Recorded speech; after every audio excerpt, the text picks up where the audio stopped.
Hello mga friendship. Ikaduha na ako ning ikatulong na ako ning video. Kaning mais ni siya mga friendship po, narang humay. Kaning siya nga mais. Kuan pag ginaling og bato. Napa ni diri makita hang ma-experience na to hangtod karong panahon na mga friendship kay layo man kay galingan diri. Ang lulo mo na binuhat sa lulo. Nakasulay kog pagaling bitaw sa una dito sa Matag pa mi. Matag Mga 50 kilos gipasan ako sa lusaran. sabaw. Tapos kapuyag pasan pagbalik. Oo, pagaling din. Nagsubay ko sa paingon sa kwan kabasyangan. Naabot ko sa balay mga alas 9 sa gabi. Ako mo sama sa Aldin, hay na marang Aldin. Nagpasaan ko sa bugas. Pag abot dito naglungag pa ko.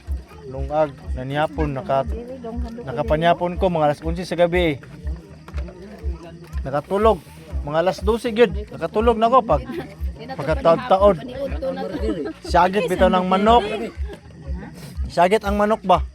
Abi na ko iring nga kanang lao ba? Gimilo. Oh, ginaog, gispatan ako. Agoy ang baksan dito.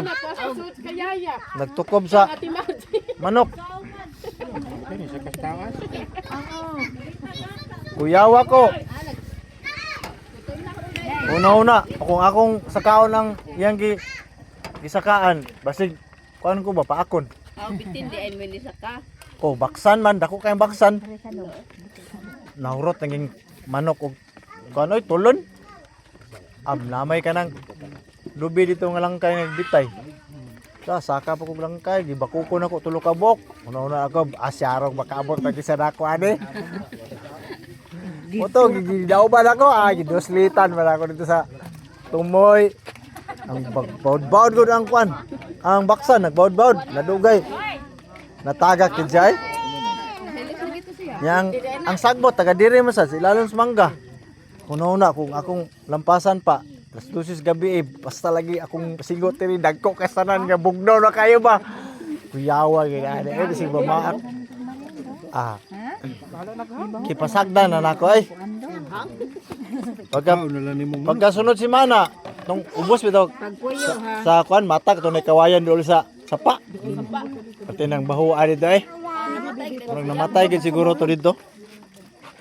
Okay mo maghihilusan. So mo to akong story mga friendship, pero ang tinuod kainomdom ra ko sa akong experience ba. Pero mo gini kuan kanang ginaling sa bato. Nya amo dayon amo dayon parisan og kuan udlot sa manok Bisaya o gilagpang. Sandok kiri mong may laba. Duha pa.